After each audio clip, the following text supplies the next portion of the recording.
Yes, sir. It's another live audience show on Wednesday. Welcome to the show. I am Morayo Afolabi, and as always, I have my ladies here. Hi, ladies. Hi, Morayo. Looking nice and girly. Yeah. We try. Hi, Jimmy. What's up?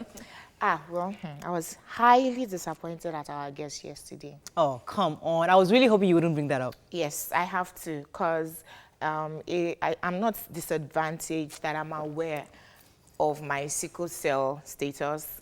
And there are people who are just victims because of the ignorance of their parents. It's not a waste to research into cure for those people. Okay. As much as all of us want to prevent it from happening in future, you cannot wish those of us who are victims away. Okay. How are you doing, Nima? I enjoyed myself yesterday at yes, so the annual lecture. NB had a lecture for my dad yesterday. Yesterday was fantastic. It was loaded. So Nima was able to make it. I sat through every speaker's speech, and when we got to the closing thanks, vote of thanks from Morayo's brother, he opened my eyes to a lot of things. You know, you just used to read newspaper clips and read as a law student, read judgments, read everything, and you have an idea. But when you sit somewhere and you're able to put all the ideas you have together and get a clearer picture, see, my brother is an activist, it's a big deal. right? So he had his speech. My mother read the speech. My mother was like, Morale, this is your brother's speech. Could you talk to him, please? So all of us were like holding each other, like, please don't speak. So when he said vote of thanks, everybody, my mother, my husband, I was like looking at each other, like, God, please let this man. And he was fantastic. A loud round of applause. He dropped it nicely. And it was fantastic. So yes, I'm really proud of him for that. How are you doing, Obiajilu? I'm doing amazing. I decided to look like a rapper today. You are a rapper, sometimes, honey. You know, sometimes I just have to. So yesterday I was helping out my daughter with her homework, and they asked us. One of the questions was to give the first. Your answer should be have the first letter A. So musical instruments, letter A. That should be like an acoustic guitar, and the longest river in the world, Amazon, definitely. And they said a herb that gives a bitter juice. And my daughter said, Agbo. Hey, whoa! Yes, now. I was going to say that already. So I had to explain to her that Agbo is a combination of different herbs that are boiled, and it's not English. So we have to opt for aloe vera. Talking about kids. I went to Accra on Friday and we stopped at the kitty, and my kids kept saying that, my daughter kept saying, so when are we going to London, please? Kept asking me, when Accra, I think you're in your father's village in Ikiti here.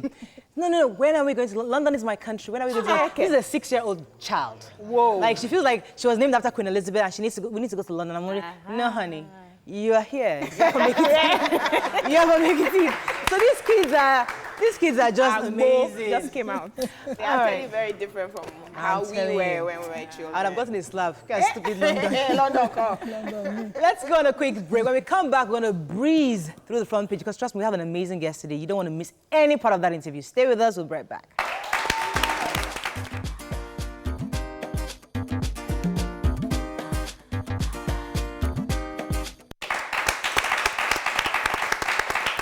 All right, we're going to start with the punch. Government to set up cattle ranches in Oyo, Ebonyi, Kaduna, and others. Picture here of many feared dead as piles of plywood fall off truck on Lagos Bridge. Verify tax certificates before paying contractors, FG tells MDAs. Lagos firms deduct workers' pensions without remittance, owes gratuities. 2017 budget, 1.58 trillion naira released for capital projects, says federal government. Eagles hold crisis meeting as rural plans changes. Please, this your meeting was very effective. Governor's poll, Oshimbajo, Tinubu, 12 governors storm Ekiti for Fayemi. ISIS threat, FG tightens security at airports. Okay, so let's talk about the human interest. The human interest. Who has that story? The Lagos hotel, somewhere in First Stack, was called out by the workers for deducting their pension and not remitting it to the pension fund managers. And now that they are, retired or resigned, they cannot get their pension in any way. This is a crime under the Pension Act. I expect that they should petition the police to have it investigated and probably arrest the So I have hotel the managers. major story. the federal government and states have decided to set up cattle ranches in 10 states of the federation. States like Edo, Ebonyi, Zamfara, Kaduna, and lots of them. They are going to be spending over 70 billion in the first phase of the pilot program. So I hope this will help to curb herders' prices. Now, the reason I have to say it very carefully. I have to say it carefully. That's what I'm trying to make sure you say it carefully too. These are people doing private business. If we lay this precedent because we want to solve the problem, right, of their killings, right, then it can suggest to someone else that for me to get federal government's attention, then I have to cause a problem. Okay, hang in there, because another issue, hang in there, let me say something. Let me respond to what Jumoke just said, because I spoke to somebody who is a Fulani headsman, and what he told me then was that these people had land. Development came into them. Remember in Abuja never really existed. You see cattle walking by on the roads because that used to be where they used to graze. But suddenly development came and you pushed these guys out. You kept pushing them away. So the government understands that we came to you. Now it's sort of compensation. Let us create ranches where your cattle can actually graze. Not a compensation. That's not the right word. But the idea is to ensure that we. And we're trying to create enabling environment for them to start these businesses. Eventually, they are going to learn to stop the nomadic style of cattle rearing and learn to start to do pastoral start paying lifestyle. for the ranches. Okay, let's move on now to Vanguard. Federal government rolls out 179 billion naira plan to end farmers and herders crisis. That's part of what we just talked about. Autumn asked Defense Minister to apologize over anti-grazing comments. Why Buhari ignored the new PDP state's presidency. Also, chieftaincy tussle. Stop meddling in our affairs. Kingmakers want Akure monarch. An APC convention. Presidency's interests, rattle aspirants' permutations. I'm not sure any story here jumps at me. Let's move on very quickly to Daily Sun. FG to set up 94 ranches in Oyo, Edo State. We talked about that already. Then the truck or the that fell off Ojuelegba Bridge. Car crushed under the weight of a container, which fell off the Ojuelegba Bridge in Lagos. Generator fumes kill a family of 7 in Edo State. 3 killed as container falls off. I just talked about that. Can PFN kicks against death sentence on Christians in Adamawa. And we will stop ISIS inroad, says federal government. Let's talk about the container that fell off. Who has that story? Oh, yes. Yesterday, the reports in Sun and Punch are different, But the Sun says the container fell on the cars, while Punch says the plywoods fell on the cars. But 3 people were killed in this accident that happened. And it goes back again to safety while driving. Have you driven on this Ojuelegba Bridge? Yes. Like you could almost sense the bridge shaking. And when there are containers in front of you, I'm always so scared. I don't stay near them because there are safety measures for carrying containers. So when a container falls off its truck, there should be penalties. Yeah.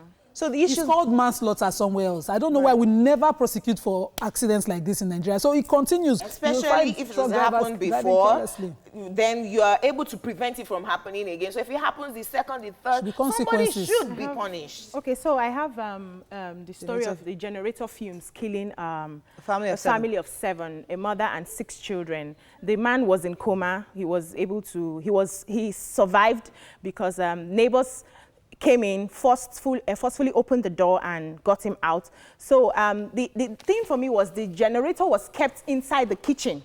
We've talked about this. And they slept. Yeah, we talked about this stuff too. It's so really, I don't really, know why really, people still keep generators even inside the building. building. Should be outside the house. Yes. The generators out. I mean, nobody here keeps their generators in the house, do you? Hopefully, it's supposed to be outside. Always keep your generators out because of fumes, carbon monoxide. Let's move on now to New Telegraph. Headsman attacks. Nigeria loses 5 trillion naira annually. Terror threat. FG beefs up security at airports. Why Buhari ignored new PDP, says presidency. There was a story about the 5 SARS officials who were arrested in the Adekunle Ajasin University in Akungba Akoko.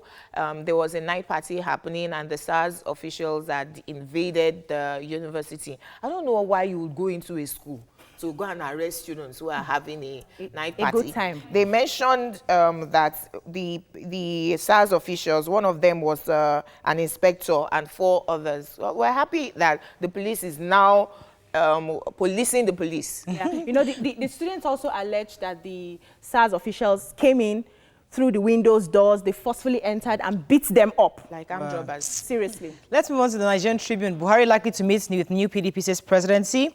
Khan writes Buhari over the death sentence on 5 Christians. IC Sahel region defense ministers meet in Abuja today. Ekiti, Osinbajo, Oyegun, Tinubu, 12 governors rally support for Fayemi. All right, so Khan is saying that, because recently death sentence was passed on 5 young men who allegedly killed a headsman. I think there were 2 headsmen who was killed. They attacked 3 headsmen and 1 died. Beat them up, and one of them was killed, and they, stole their cattle as well. And the court's judgment found them guilty, convicted them, and they were sentenced to death. I think they have 90 days to appeal, exhaust all appeals from appeal court to Supreme Court before Khan should interfere in a judicial process. Okay, so when are we going to start to prosecute the headsmen that have been themselves killing hundreds of people as soon, every day? As soon, this is the judicial process. You see, Nigerians are highly sentimental. We are highly sentimental. This is a judicial process. We are they very were arrested sentimental because colonies are being used for the headsmen in the first instance. They're killing people. So you're now convicting. I agree with the conviction. I'm asking, when are we going to start to convict the headsmen themselves? Call out government to do that. Okay, let's talk about Tinubu, Osinbajo coming together for Fayemi. Who has that story? So, my own in this story, actually. Okay, so the elections are going to happen in July. The campaigns have started in earnest. Former governor of Lagos State, Asiwaju Ahmed Tinubu, was saying to the citizens in Ekiti yesterday, vote for Fayemi. He's a friend of the president. And the people just smiled at him, which I liked. My own issue. You are there? I know. That's you. I don't understand. Like, you were talking as if you are there. Wait. Mario, I'm trying to reserve my comments. Allow me. Okay. Go ahead. Please, can we move on? Is it because he's the friend of the president we should vote him? Okay. Or, this man collected a loan some years ago on our behalf that we will be paying for the rest of our generations. But that's the reason we'll be looking at him questionably. Right. But my own question in this is, can we have elections that do not involve so much fun? So we have people who are credible, like a Morayo, that we can support to go without needing to steal. Morayo for president! Don't even go there, Jumoke. Morayo for governor of Lagos State. Let's go back to the issue. So our vice president, Oyegun, everybody, interestingly, what I found interesting, because of all the drama, it's a media trial. They say, oh, Tinubu, the Fayemi are not friends. There's a faction here and there. Here we see Tinubu going to support Fayemi. So sometimes don't listen to all these stories. I mean, it might be true, but the point is that don't follow politicians. That's my own view. Always just be objective. There are no permanent friends or permanent enemies. Pretty much. That's your business. Let's move on now to The Guardian very quickly. Khan warns government against execution, of 5 Christians. Moving on very quickly to this day, our last paper. APC governors, NWC on collision course over convention unity list. That's all we can take on Front Page Review. When we come back, we have some guests from Lipton. And later, we have our inspirational guests of the month. Stay with us. We'll be right back.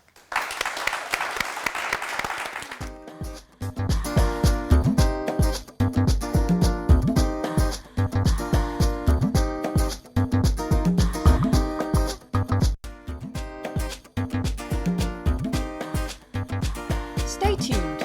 Your View will be right back. Welcome back to Your View.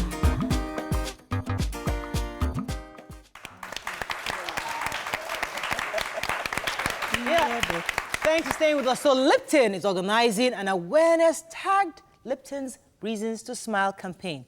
Joining us on the show is the brand manager, Lipton, Damilola Daniel. Welcome to the show. Thank you. And we also have a TV host and founder of God's Wife, Bolanle Olukan. Welcome to the show, Bolanle. Good to have you back. Thank you. So what's the Reasons to Smile campaign all about, Damilola? So we've done this for a while. I want you to talk about it. Okay, so pretty much, Ndami is asking me to speak because I've been running and doing God's Wives for a while now. And I was here in January. You guys were gracious to have me. So you know a little bit about the initiative. We work with women who've lost their husbands who are widows. And what we do at the center is we train them. So Lipton decided that they wanted to do an initiative called The Reasons to Smile. Basically, to give these women an opportunity just to put a smile on their face. Right. What the campaign does is that it partners with different NGOs that works with widows and allows them to be able to continue to do the work that they're doing. So Lipton is empowering us as an NGO to empower the woman to make sure that they have the opportunity, to find a way to create livelihood. In addition to that, they're also giving care packs as well. And what's really exciting about it is that for me, I was excited to see that Lipton is not just doing it on their own, they're actually inviting other people to join them. So every time you buy a bag of Lipton, it goes towards making sure that we're helping the widows. I think something that Dami Lala has always said whenever we've done interviews is that to understand it's not a problem solver. Right. When you're thinking about it, the issues that widows go through, which we talked about the last time, it's really, really wide and vast. It's financial, economic issues, there's mental health issues. They're also dealing with the cultural practices and the challenges that they're going through. But I think it's finally just getting to a point where we're raising awareness. Right. Funny enough, on Wake Up Nigeria, you had Falarisha Alakija who was talking about, her NGO and what she does with widows.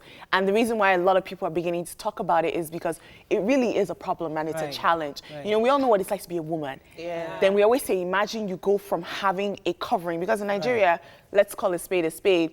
When people see that you've lost your husband, they look at you a different way. And it's a different reality that you have to go through. Let's come to Lipton. Yeah, go ahead. Let me direct my question to you. What does Lipton intend to achieve with this? Like she said, I think for us what is important is we're a brand that has been here for a long time. We have a very strong heritage, and after a while you start to think about the fact that it's important that you do business responsibly. You look after your consumers. It's not just about selling products to people. How do you give value to their lives? How do you make sustainable living for people who are not able to support themselves? And like she said, widows are a group of people where when they lose their husband, things change drastically for most of them.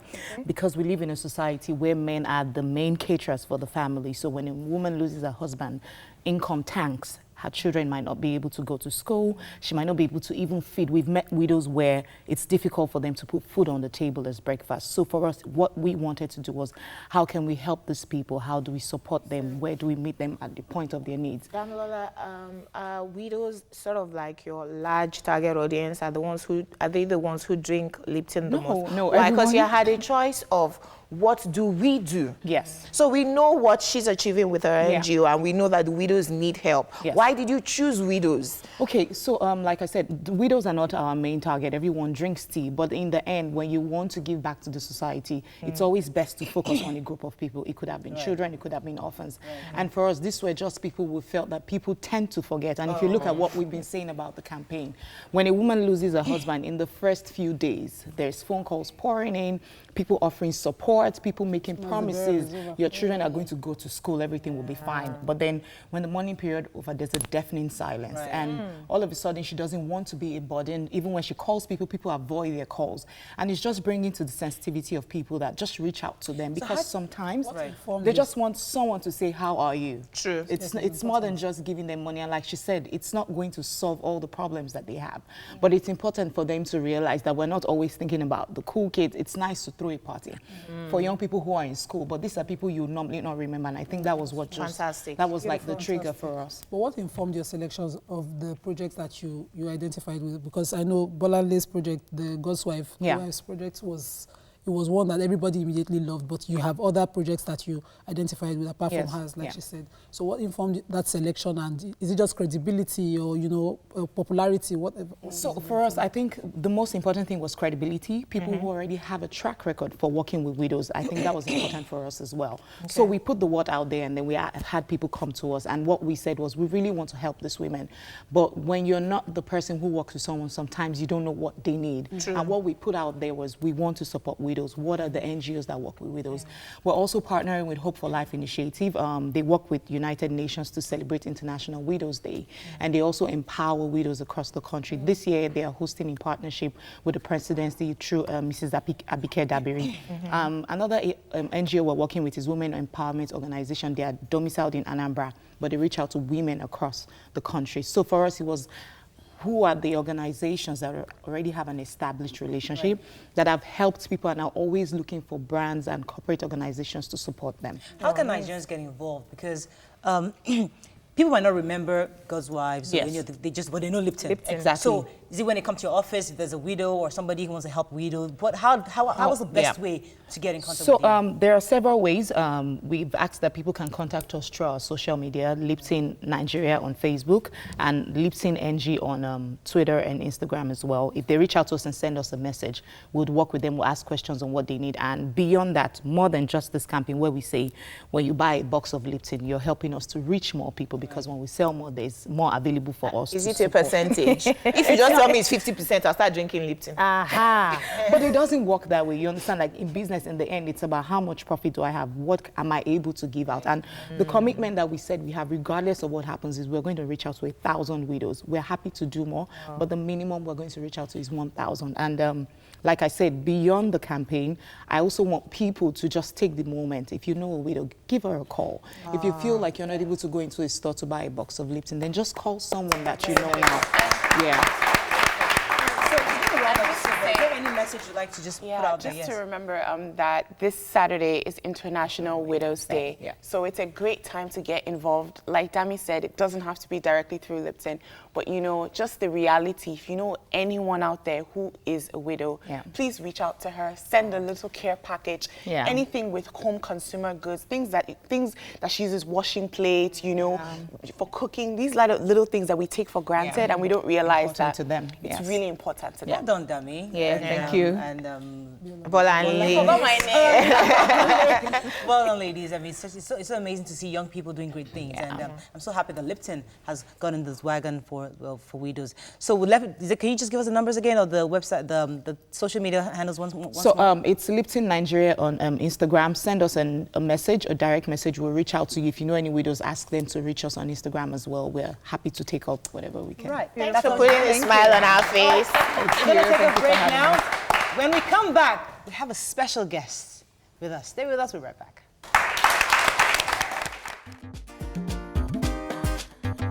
Stay tuned. Your View will be right back.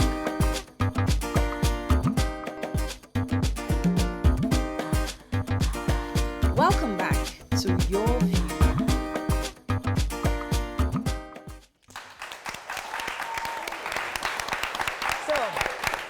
Thanks for staying with us. She's an entrepreneur, filmmaker, investor, public speaker, and a television host. She was named one of the 20 youngest power women in Africa by Forbes magazine. That's no joke, honey. And World Economic Forum Young Global Leaders in 2012. One of her work is the Nigeria's food travel documentary series called Bukas and Joints, which airs across Africa and the USA. Welcome with us, Abiola Alabi. You have no idea how excited I am to have you in the studio today. Oh, thank you so much. I'm so excited. My very first question to you, I mean, you have so much stuff. You've done so much work. Thank you. I wanted to ask you concerning your career. And I'm jumping the gun here, but I have read a bit about you, so you can go other way. It's so, like, we're just gonna throw everything in. But I know you've had experience in Sesame Street. And one of my greatest challenges as a TV person is children's content in Nigeria. It's been hard to execute kids' content that is interesting and engaging for the kids. In your experience, is that something your company is working on? Is that something you'd like to partner with? Is that something you'd like to do? Or what are the challenges you feel we have that we can achieve a good kids' content? Thank you for asking that question, because for me, children's content is one of the things I'm extremely passionate about. And actually, it's what led me back home. I was working around the world doing Sesame Street international co-productions. And so we were working in South Africa, I worked in Bangladesh and India. And once we started working in Africa, I wanted to move back home. And that's really what led me to Nigeria. And we did work with a couple of people in Nigeria to do and Sesame Street International co-production before I went to DSTV. I think the #1 challenge people have with doing children's content is that it is expensive. Right. And it takes research and it takes time. To do a show like Sesame Street or Dora the Explorer, which you've seen on Nickelodeon, because I've met the people that have worked on those shows, they require research. So they require not just research from one person sitting in a room, which you can do with an adult content, but they require research from psychologists, psychiatrists, education, teachers, even parents. Whoa. I mean, there's a program we did once where we worked with parents to ask parents, what do you need? And you know, parents said simple things like, yes, you're telling me that I need to talk to my kids about this, but I don't know how to even start that conversation. Right. So even give me a script as a parent, how I enter into a conversation. And so those are key things that help programs resonate with children and adults, because what you really are trying to do at all times is to get co-viewing, because you want a parent to be learning while the child is learning. And that takes a lot of skill, it takes very talented writers, it takes a lot of music. I mean, even just the music that you use on shows like Sesame Street. So I would say you were a bit confused as a young woman because you had to jump from pre-med to pharmacy. Yes. Then landed in public health. Yes. And you took a film class and marketing. Yes. Was that like the aha moment for you? I've got it. That was the I'm not sure I was so confused. I'm not even sure I was even able to have a mind. I didn't have a choice. First of all, I heard someone say Akure here. My parents are from Akure. My mom and my dad is from Akure. And so in our whole family, it was everybody, it's either scientist, mathematician. So right away, it was like, okay, pick one. I think what happened is also too, like, once you score high one day in one science class, everybody's like, I knew it. Dr. Adito. Once they told me I was a doctor, I was like, well, I'm a doctor. I'm going to be a doctor. And then I think I had one bad score once in physics, and my parents were like, oh, temporary. Temporary, that's not permanent. It is not your, no, that's not your portion. Medical doctor, finish. So I was like, okay, well, that's what they said I was going to do. And that's what I'm going to do. And so I think when I started to realize that this might not be right for me was the fact that there's a class called organic chemistry. And it was at 7 a.m. And I always thought I was a morning person, but 7 a.m. and organic chemistry did not mix. And so I was like, this might not be my calling. But luckily for me, the university I was at, there was a lot of electives you also had to take. Even though you were in pre-med, they felt that it was important for you to also have marketing. And they also felt like film was one of the electives you can take. Right. And I wanted to take film because I thought, okay, well, this would be interesting to take a film class. Maybe there's a way that these two can mix. I had no idea what I was thinking. And when I took that class, I really had an aha moment, like, wow, this could be it. But I couldn't tell my parents that. Right. I was like, I couldn't tell my parents that. So I was sort of like living this double life at school. And then that's sort of what led me to public health. I felt like public health would be a happy medium. It would still allow me to do a lot of good work in the world. I wanted to join the Peace Corps and come to, work across Africa. So I just was trying to find a way to make everything work. And then I finally found myself and my way. You have a very intimidating CV. When I read about Talk about intimidating. Whoa. Intimidating. But what caught my attention was the fact that you had the mentorship role that you play. You've held great leadership positions and you believe in giving back, mentoring. Yes. So I'd like you to share with us the mediums where you mentor and the how Academy Concerning Greatness, Achieving Greatness. What's that about? How people can join. Yes. So we work with young people. We really work with people from the age of 25 to 35. And sort of the reason why we do that is because of what you said. I found those to be really hard times for me growing up and really trying to hone in and develop my career. I felt like 25 was an age where you either feel like you're flying high or you're not achieving your full potential. I was really hard on myself when I was 25. Like, my parents have these big dreams for me. What am I doing with my life? Is this what I should be doing? So we really try to work with young people that are going through that phase. The other thing is it's one thing to be an efficient manager, but it's hard to understand what it means to lead and what it means to lead in your own way. Not all of us are going to be presidents or governors or doctors, but how do you help people find their own leadership path, like what you're doing? You guys are leading. You're leading in conversations. You're thought leaders. How do we help people find their own voice? So that's what we do, and we work with people for a year. Okay, so we have a call to entry. So if you follow me on Abiola Alabi on Instagram, on Twitter, I always post when we have it, but also you could follow Grooming for Greatness. And so right now we're gonna have another call for entry at the end of the year and start with a new class next year. Okay, so you said in 2017 that if you do not feel that you cannot learn, and I've never really enjoyed mentorship because I believe, like you mentioned, that everyone's got to lead their own path, and I have to find it by error or by commission. Yes. So your path over 20 years in media, and your, I don't want to feel the peer pressure around you. My parents expect a lot from me. At what point in that career did you know that, yes, I may have failed in some things, but this is, I've learned that this is the way for Biola to go? At what point in your career did you discover that? I think those highlight moments would be when I was at Sesame Street. I think when I was working on Sesame Street, there were some really key projects we worked on. We worked on a project for young children, which was about mental health.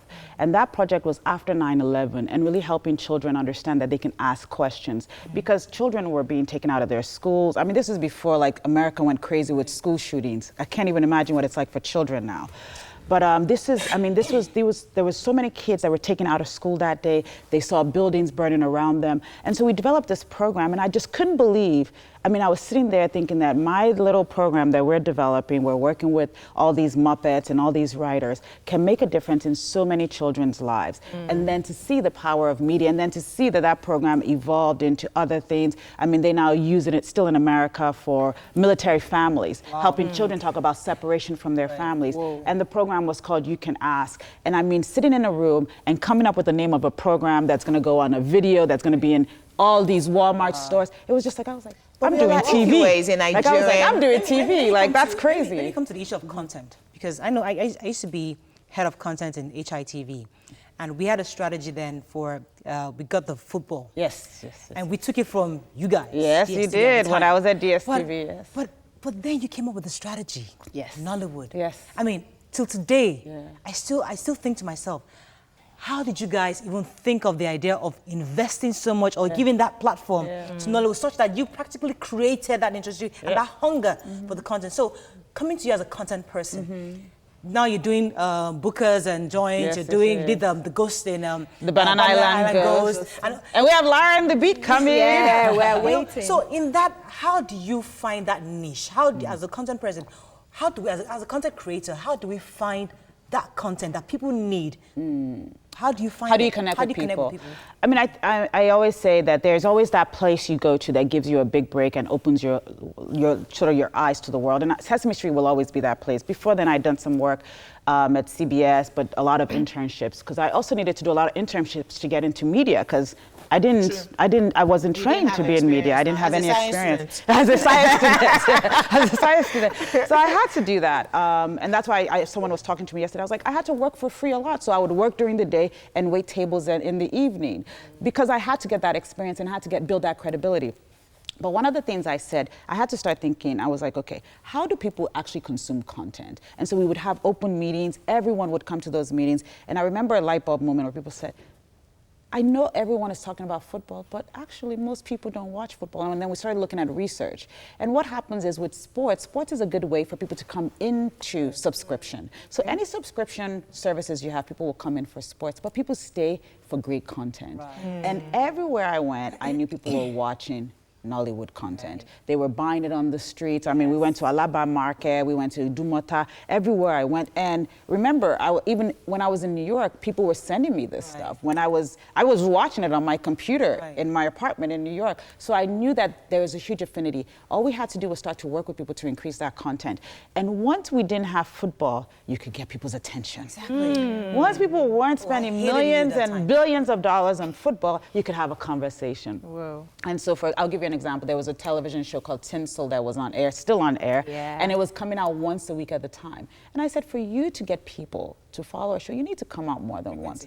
Frequency is a huge thing, because then I have a commitment to a tune-in, just like you guys. Every day you're here. Yes. So people tune in to see you. Every day. There's some people that tune in just to see you. I know them. They're here. They're here. They were waiting for you to ask your questions. There are people that tune in to just see you. So for that reason, I was like, we need to start to build an audience. We need to really build a relationship with people. We started going out into the malls for the first time. I mean, I'm not really sure. Too many programs were actually doing autograph signings at that point in Silverbird, and we took the people out. We took them on road tours across Nigeria, and so those were things that we saw that that changed. That was a change of the tide for us. Was building content that people wanted to watch. Fantastic. Go for research. Research. All right, let's go on a quick break. When we come back, we'll take some calls and tweets. Stay with us. We'll be right back. Stay tuned. Your View will be right back.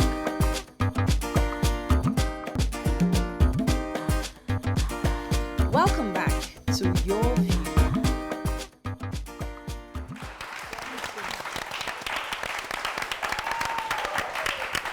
Thanks for staying with us. So, Abiola had a question? So looking at your successes today, it's mind-blowing. Nobody would have thought that you had your low moments where you had to look for jobs, you had to work at restaurants, you had to wash dogs, you know, just to survive. Now, what do you tell somebody out there who's watching right now, a woman, most especially, who has lost all hope, who the society has told you can't do this? What do you have to tell them? May I add to that question, Biola, in that you were advantaged to be in university abroad. Somebody who is in the University of Maiduguri today studying public health because her parents want her to do sciences. How does she find her aha moment and decide that this is really what I want to do for myself?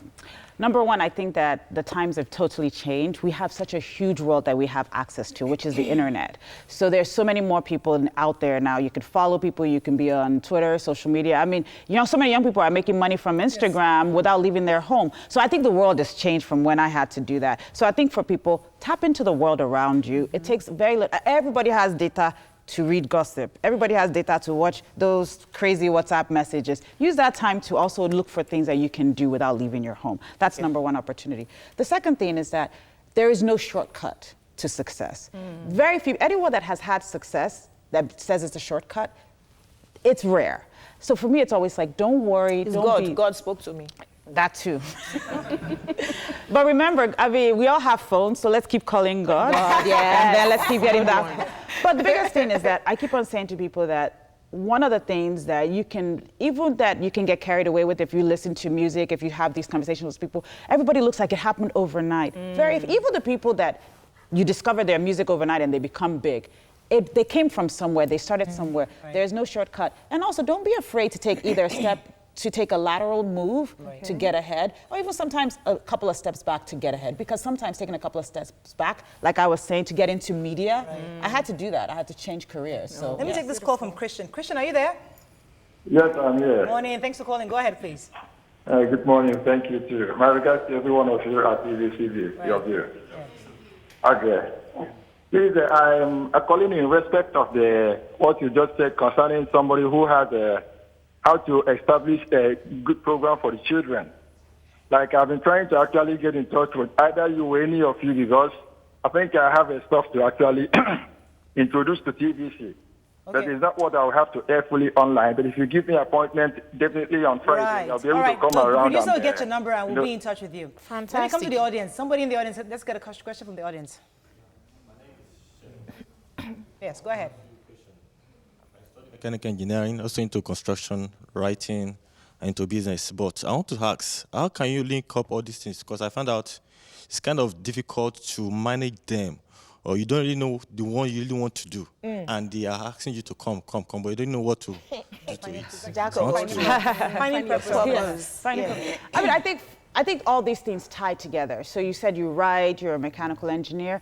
What happens today is that you don't have to wait for anyone to provide a platform to you. You can go online, you could start blogging. I mean, people are looking for information, so take your writing skills, mix it with your mechanical skills and construction. So it could be that you publish something every week on how to make sure that you're constructing the right house, or that you have the right mechanics. I mean, know much about it, but you can use your knowledge to help other people. There's so many ways out there. Every time people Google for information, they're looking for information. Yes. So for example now, if you want to learn how to cook egusi soup, you don't have to be waiting for someone to come and teach you anymore. You can go online, Google it. You can cook the best egusi soup you've ever cooked, just Googling it. Wow. So those are the things that you can do. You can actually help people with your knowledge. So start writing the things that you like, and then you can go into other things. Let me ask you concerning your experience in Korea, because I know that people always use the excuse of, I'm a woman, I'm not allowed to do this, we're not emancipated in certain areas. And you went to Korea and you found out that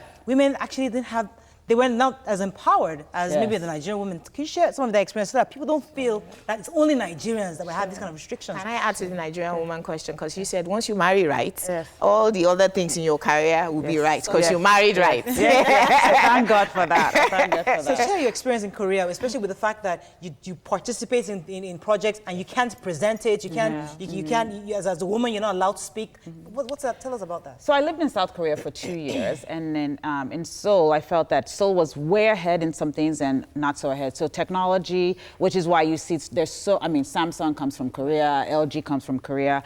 These were some of the things that I was watching around me, the technological progress they were making. But there was also a weird way in the way women were being treated. I mean, we would work on projects with other team members, and people that maybe they did less work, they would be allowed to present. So it was really a humbling experience for me, because I had to first of all understand the cultural environment I was in, and then also find my own voice within that and not get lost, because you're sitting in a place where you're like, I just worked overnight. I should be presenting this.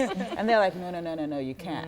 And so those were really hard waters to navigate, but they didn't really slow me down. What it did was make me have a huge appreciation for the fact that as a Nigerian woman, I have a voice, and as a Nigerian woman, I was appreciated and accepted. And so for me, that's what it is. Beautiful. I want to hear you speak in Nigerian dialect. You're Abiola Alabi, so obviously you're Yoruba. Well, Eku toju mi, Eku alejo. Thank you. That's really nice. So I was wondering how our audience were flowing, because you know you were so well spoken. Emma Damilo, it's not like that though. Emma Damilo, tabati ko bi okoso yibo.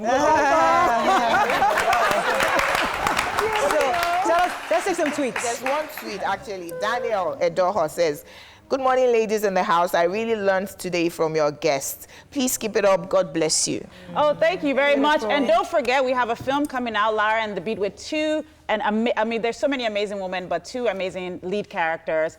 July 20, make sure you go and watch it. I believe. Yes, Shay is in it. She's the lead character. Vector, who's a rapper, is a love interest. We have Uche Jumbo in it. Chioma Akpota is in it. Chinedu Ikedeze Aki is in it. So yeah, it's a fun-packed film. Somebody's asking on Twitter, your character, Sesame Street. Yes. The bird? Oh, which one is my favorite character? Okay. I was never one of the characters, but my favorite character was Grover. And the reason why is because there was a segment created that was called Global Grover, and Grover went all around the world, and I always wanted to go all around the world. Oh, fantastic. Nice. Thank you so much for coming. How's Organo? Thank you. He's good. He's good. When you travel around the world. Look at you. I have to tell him. You said greetings. So when you travel around the world, does he go with you, or how do you guys do it? Do I take Grover with me? No. Your husband. Do I take my husband with me? No, not everywhere. I mean, sometimes he will meet up with me, especially if it's a place we both haven't been before and we get the opportunity to go, he'll meet up with me. But a lot of times it's also very short trips. I mean, what I started to learn is once you start traveling for work, you're in and out, you're in a conference room. It's not as glamorous as it seems when you're a young kid. But yeah, it's not the same as a vacation. But thank you so much for having me. Thank you. So, Lipton is giving us some gifts. Yay! Thanks so much for Lipton. So at least they did not come empty-handed. You can't come to your V empty-handed. You have to come with gifts.